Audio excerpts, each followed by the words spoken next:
Hi students, ഇന്ന് നടന്നിട്ടുണ്ടായിരുന്ന എക്സാമിൻ്റെ question paper ഒന്ന് ഡിസ്കസ് ചെയ്യാം. 6th സെമസ്റ്റർ BBA കാലിക്കറ്റ് യൂണിവേഴ്സിറ്റിയുടെ എക്സാം മാനേജ്മെൻറ്റ് സയൻസ് ആയിരുന്നു. അതിൽ ആദ്യം വരുന്ന 15 ക്വസ്റ്റ്യൻസ് കംപ്ലീറ്റ് തിയറി ക്വസ്റ്റ്യൻസ് തന്നെയായിരുന്നു. First question what are analogue models, രണ്ടാമത്തത് എക്സ്പ്ലെയിൻ ട്രാൻസ്പോർട്ടേഷൻ പ്രോബ്ലം, മൂന്നാമത്തെ question explain Hurwitz alpha criterion, നാലാമത്തെ question what are the nodes in decision tree, അഞ്ചാമത്തത് explain value of the game, sixth question what is linear programming problems, what is optimal solution, eighth question what do you mean by mixed strategy, ninth one explain pay off, 10th question what is node in network diagram, 11th one what is decision tree, 12th one what is iconic model, 13th explain balanced transportation problem,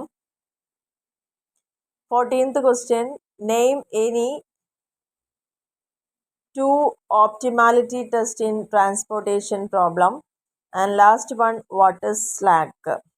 അപ്പോൾ ഇത്രയാണ് നമ്മുടെ first ആദ്യം വന്ന 15 question വരുന്നത്. Almost direct ആയിട്ട് ഒരു problem പോലും ചോദിക്കാതെ തന്നെ കംപ്ലീറ്റ് തിയറി ചോദിച്ചിട്ടുണ്ട്. ചില ചാപ്റ്റേഴ്സിൽ നിന്ന്, അതായത് CPM പെർട്ട് പോലത്തുള്ള കാര്യങ്ങളിൽ നിന്നൊക്കെ, ട്രാൻസ്പോർട്ടേഷൻ, അതിൽ നിന്നൊക്കെ കൂടുതലായിട്ടുള്ള ക്വസ്റ്റ്യൻസ് ഇതിൽ വന്നിട്ടുണ്ടായിരുന്നു.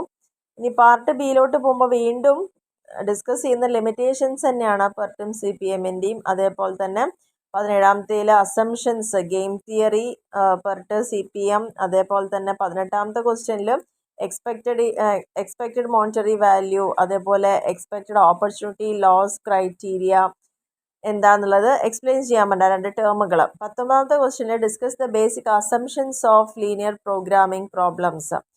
അപ്പോൾ ഇവിടെ ആദ്യത്തെ 4 ക്വസ്റ്റ്യൻസും നമുക്ക് പക്ക തിയറി ക്വസ്റ്റ്യൻ തന്നെ വന്നിട്ടുണ്ട്. 20ാമത്തെ ക്വസ്റ്റ്യനിലേക്ക് എത്തിയപ്പോൾ നെറ്റ്വർക്ക് ഡയഗ്രാം വരയ്ക്കാനുള്ളതായിരുന്നു. വളരെ ഈസി ആയിട്ട് തന്നെ എല്ലാവർക്കും ഹാൻഡിൽ ചെയ്യാൻ പറ്റുന്ന ഒരു ക്രിട്ടിക്കൽ പാത്തും കൂടിയിട്ട് ഒന്ന് ഫൈൻഡ് ഔട്ട് ചെയ്യാൻ പറഞ്ഞിട്ടുണ്ട്. ഡയറക്റ്റ് ക്വസ്റ്റ്യൻ തന്നെയാണ്. 21ാമത്തെ ക്വസ്റ്റ്യനിൽ A company manufacturers 2 products A and B.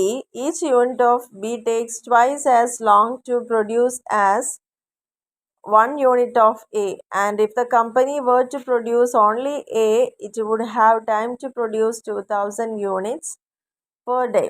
അപ്പോൾ availability of the raw material is enough to produce 1500 units per day of both A and B together. Product B requiring a special ingredient only 600 units to can be per day. If A fetches a profit of 2 per unit and B a profit of 4 per unit, develop mathematical model of LPP. അപ്പോൾ 21ാമത്തെ question direct ആയിട്ടുള്ള linear programming അതിൻ്റെ ബേസിൽ വന്നൊരു പ്രോബ്ലമാണ്. അതേപോലെ 22ാമത്തെ ക്വസ്റ്റ്യനിൽ coefficient of optimism is 0.4 തന്നിട്ടുണ്ട്. Coefficient of pessimism 0.6 ഉണ്ട്. Select course of action that optimizes profit or minimizes cost using Hurwitz criterion. അപ്പോൾ ഇതിൻ്റെ 2 മാർക്സിൻ്റെ ക്വസ്റ്റ്യൻ വന്നിട്ടുണ്ട്. ഇവിടെ 5 മാർക്സിന് വന്നിട്ടുണ്ട്. കോഴ്സ് ഓഫ് ആക്ഷൻ തന്നിട്ടുണ്ട് S1 S2. Best pay of -3000 -1000 ഉണ്ട്. വേസ്റ്റ് -3000 -4000 തന്നിട്ടുണ്ട്. നമ്മളോട് ചോദിച്ചിരിക്കുന്നത് suppose a robot building firm plans the following project, draw the NW and find the critical path. ഇതിനെക്കുറിച്ചാണ്. അപ്പോൾ ഹെർവിറ്റ്സ് മോഡലിനെ കുറിച്ചാണ് ഇവിടെ ക്വസ്റ്റ്യൻ വന്നിട്ടുണ്ടായിരുന്നത്. ഇനി ലാസ്റ്റ് ക്വസ്റ്റ്യൻ അതിൽ വരുന്നത് AOA ആണ് വരയ്ക്കാൻ പറഞ്ഞിരിക്കുന്നത്. അപ്പോൾ അതിൻ്റെ ബേസ്ഡ് ഡാറ്റ ഇവിടെ തന്നിട്ടുണ്ട്. അപ്പോൾ ഇത്രയൊക്കെയാണ്. അപ്പോൾ 4 ക്വസ്റ്റ്യനോളം നമുക്ക് തന്നിരിക്കുന്നത് പ്രോബ്ലം ക്വസ്റ്റ്യൻ തന്നെയാണ്, തിയറി ക്വസ്റ്റ്യൻ തന്നെയാണ്. ബാക്കിയുള്ളത് പ്രോബ്ലംസുമായിട്ട് തന്നെയാണ് തന്നിരിക്കുന്നത്.